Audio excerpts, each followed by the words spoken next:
This morning, a specific dataset on airline bookings landed on my desk, and it made me pause. It showed a sharp, quantifiable departure from standard travel patterns, a ripple in the global aviation market that points directly to a recent policy decision. On June 4, 2025, a travel proclamation was signed in Washington, initially restricting entry for nationals from 19 countries, primarily African nations. By December 16th of that same year, that list had expanded, encompassing 39 nations in total, creating a significant and sudden barrier for travelers from those regions. What makes this timeline particularly critical is that it collided head-on with another major international calendar event, the upcoming World Cup, jointly hosted by the United States, Canada, and Mexico. This entire multi-billion-dollar project relies heavily on an intricate economic model of visitor spending. FIFA and the World Trade Organization had previously projected a massive $40 billion in global GDP gains as a result of the tournament. Tourism economics, looking specifically at the visitor influx, projected the event would draw 1.2 million international visitors, a high-spending demographic vital for host city economies. These models operate on the assumption of friction-free entry for ticket holders, an assumption that was fundamentally overturned by the travel restrictions. The strategy behind the travel proclamation may have prioritized specific security objectives, but it simultaneously upended the established World Cup economic logic. Consider that of the tournament's total 104 matches, 78 are scheduled within American borders, including high-stakes matches like both semifinals and the grand final. These restricted nations, including Haiti, Iran, Senegal, and Côte d'Ivoire, represent locked-in demand. Haiti's qualification, for instance, is historic, its first appearance in 50 years. There is a massive Haitian diaspora of 1.5 million globally, with a meaningful portion already residing within the United States. Normally, these diaspora communities are the bedrock of reliable ticket and travel spending, and the travel restriction directly removed that reliable market, barring even direct relatives from visiting supporters from traveling in freely. This detail tells you that the policy didn't just block key fan bases. It proactively shrank the overall reliable market for those 78 American-based matches. The economic reality is that the financial structure of this World Cup was always lopsided. Host cities shoulder fixed operational and security costs, while FIFA captures the largest and steadiest centralized revenue streams, primarily through broadcasting and high-level sponsorship, which are insulated from minor attendance dips. FIFA continues to project commercial revenue cycle near $13 billion, showing how little risk they truly bear. In contrast, smaller host markets face significant burdens. Foxborough, Massachusetts, for example, is a town of only 18,000 residents, yet officials there estimate public safety costs near $7.8 million just to manage its scheduled matches. Banning fans doesn't just lose ticket sales, it removes revenue for hotels, restaurants, and transit, leaving the local economy with the fixed cost structure and a measurable revenue shortfall. Sports economists have long understood that political signals shape international travel behavior. It is rarely a coincidence when booking numbers drop following a significant restrictive policy announcement. That principle is no longer theoretical speculation. It is showing up in real, measurable data. According to Cirium, a global aviation analytics firm, European bookings to the United States for the July window fell by 14.22% compared to the prior period, with major declines observed from critical hubs like Paris and Frankfurt. This significant drop in European demand occurred despite the dollar weakening against the euro, which normally would make travel to America more affordable. Aviation analysts could not point to simple pricing factors, repeatedly citing the broader travel bans and political tension instead. This sequence of policy and data tells you that the market's response was a direct reflection of uncertainty and fear. Furthermore, this chilling effect extends far beyond the four banned qualifying nations. The State Department's expansion of its bond program in April 2026 adds another layer of friction. The program now requires citizens from 50 countries to pay steep bonds, some reaching as high as $15,000, just to apply for entry. 5 additional World Cup qualified nations, Algeria, Cabo Verde, Côte d'Ivoire, Senegal, and Tunisia, were caught under this policy. For working-class supporters in many of these nations, this $15,000 fee is effectively a complete ban, further eroding the projected international visitor base and making it difficult to sustain the desired domestic to international attendee balance. The strategy of isolation has created a distinct financial verdict on this tournament long before kickoff. Projections had promised tens of billions in transformative impact across North America. Instead, the real-world implications of mixing restrictive immigration policy with global economic ambition are creating a more modest, local, and uneven outcome. Saxo Bank analysts call this a macro event with only micro-level impacts. What that framework means structurally is that billions in projected local economic activity are simply being redistributed local spending, not new wealth, a dynamic that will only be exacerbated as the international high-spending visitor count continues to underperform against original targets. This leaves us with an emerging picture of substantial fixed costs and a shrinking reward. The damage began accumulating months before the actual kickoff. But the true extent of this economic divergence and who will ultimately pay for the shortfall remains the most consequential question of all. While the initial market shock materialized in a sudden 14.22% drop in transatlantic aviation bookings, the underlying strategic friction between Washington's domestic security agenda and FIFA's commercial mandate had been developing for months. The structural architecture of this tension rests on a deliberate sequence of federal executive actions and diplomatic maneuvers. The true intent behind these overlapping policies becomes visible not through standard political messaging, but through the specific exemptions granted and explicitly withheld. In the official texts on June 4, 2025, Executive Order 161 laid the baseline groundwork by establishing a rigorous national security screening framework. When the expanded travel proclamation was signed on December 16, 2025, adding 20 more nations to the original 19 for a total of 39 restricted jurisdictions, the administration inserted a very precise carve-out. The text explicitly exempted any athlete or member of an athletic team, including coaches, persons performing a necessary support role, and immediate relatives, traveling for the World Cup. What that precise phrasing reveals is a calculated attempt to avoid a formal breach of contract with FIFA, which requires host nations to guarantee entry for the participating teams.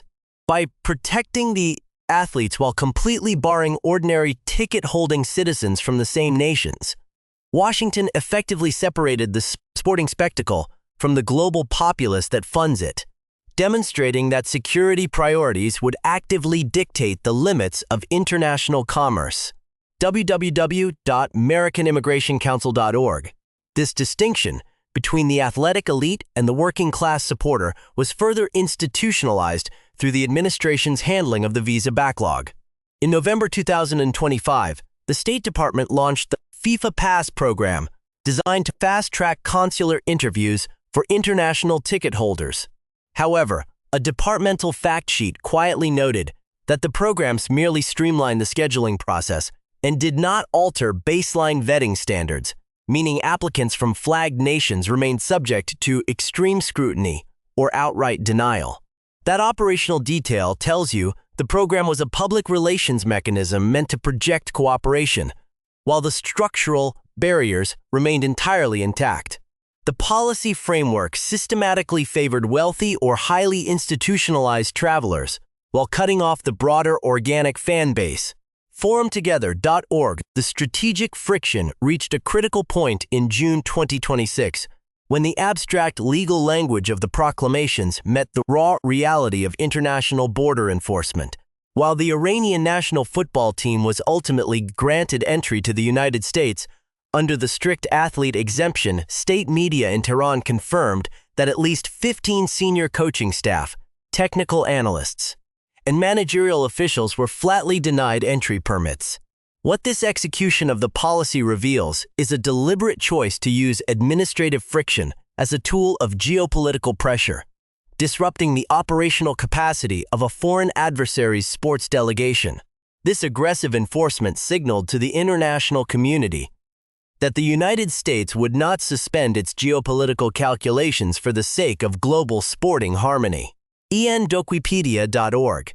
This institutional hostility triggered immediate diplomatic pushback from Zurich, where FIFA officials recognized the existential threat to their decentralized revenue model. During a closed-door briefing with corporate sponsors, a senior FIFA official stated, "The host agreement requires an open environment, and artificial entry barriers jeopardize the commercial equity of our partners." What that internal warning reveals is a growing panic within football's governing body that sovereign state policies are actively devaluing their intellectual property.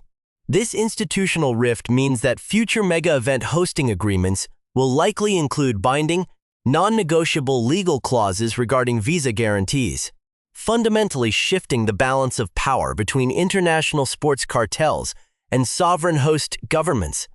The administration, however, responded by doubling down on its economic leverage, shifting the financial burden of immigration enforcement directly onto the travelers themselves. While the controversial $15,000 visa bond program for high overstay nations was temporarily paused in May 2026 for confirmed ticket holders, the State Department simultaneously suspended all immigrant visa processing for nationals from 75 countries. This broader suspension triggered an immediate secondary contraction in travel demand, as families of diaspora residents inside the United States canceled plans due to heightened fears of localized immigration sweeps in major host cities like Los Angeles and Houston. This sequence of enforcement actions demonstrates that the administration views the World Cup not as a holistic economic windfall, but as a high-risk security vulnerability that requires aggressive containing measures. Forumtogether.org. This containment strategy has fundamentally altered the financial trajectory of the event, shifting it from a historic global gathering to a highly regionalized tournament. With ordinary fans from Haiti, Iran, Senegal, and Côte d'Ivoire legally barred from entering, and with wider international consumer confidence suppressed by the 14% drop in European bookings, the targeted 50-50 split between domestic and international visitors has collapsed. What this structural shift means for the future is that local American consumers will have to absorb the excess ticket inventory, a dynamic that lowers the average daily spending yield since domestic travelers do not require international flights or extended hotel stays. The grand economic model originally floated by FIFA has been compromised by a national policy that prioritizes border sovereignty over global market integration. Wikipedia.org. All of these economic realignments and diplomatic standoffs now converge on a single, highly sensitive geopolitical flashpoint.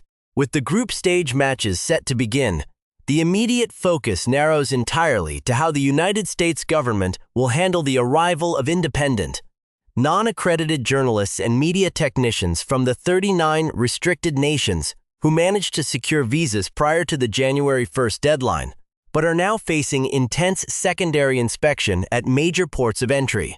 The friction exposed in the visa pipelines, consular backlogs, and retaliatory diplomatic warnings reveals that a mega event like the World Cup can no longer operate in isolation from the broader geopolitical board. When sovereign national security priorities actively collide with the commercial models of stateless sports cartels, the financial landscape shifts permanently for every actor involved. What started as a localized travel restriction has effectively remapped the risk and reward calculations for major economies across multiple continents. For the primary host, the United States, this strategic shift means that the economic model of the mega event must be completely reevaluated. Washington's actions have demonstrated that the federal government will systematically prioritize border sovereignty over the maximization of tourism revenue, even when $40 billion in projected global GDP gains is at stake. This internal prioritization means that future American bids for international events will face intense structural skepticism from global organizing bodies, as corporate partners realize that American market access can be restricted or modified at any point by executive decree. The United States has established a precedent where geopolitical containment strategies will actively override the open market principles required by global sports entertainment for Canada and Mexico, the secondary hosts. The situation has created an unexpected divergence in local economic gravity. As entry barriers tightened in the United States, independent international fans and visiting supporters quietly redirected their travel focus toward Vancouver, Toronto, Guadalajara, and Mexico City, where visa policies remain structurally predictable. This organic reallocation of visitor demand means that the 26 matches hosted outside the United States are absorbing a disproportionate share of the remaining high-spending international consumer base. Canada and Mexico are effectively capitalizing on the friction generated by American policy, turning their respective 13-match allocations into highly concentrated zones of unrestricted international commerce for Europe and the developing economies of Africa and Asia.